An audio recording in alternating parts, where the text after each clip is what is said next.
अरे बेट्यानो, इतक्या लवकर मी काय जात नसतो तुम्हाला सोडून. हा, मला बी अजित पवार म्हणतात. पण गऱ्यांनो, नियतीचा खेळ बघा. खरंच आज माझा हा प्रवास इथंच थांबतोय. मी नेहमी म्हणायचो राजकारण आपल्या जागी आहे, पण काम महत्वाचं. लोकांनी मला कामाचा माणूस म्हटलं, तीच माझ्या आयुष्याची सर्वात मोठी कमाई होती.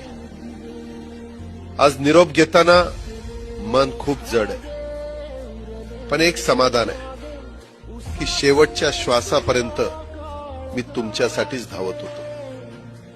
मी तुम्हाला शब्द दिला होता, जोपर्यंत माझे हातपाय चालतात तोपर्यंत तुमचं भलं करण्यासाठी मी झटत राहील.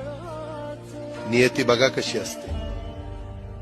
आज माझ्या हक्काच्या बारामतीच्या मातीत तुमच्या सेवेसाठी येत असतानाच माझे हातपाय कायमचे विसावले.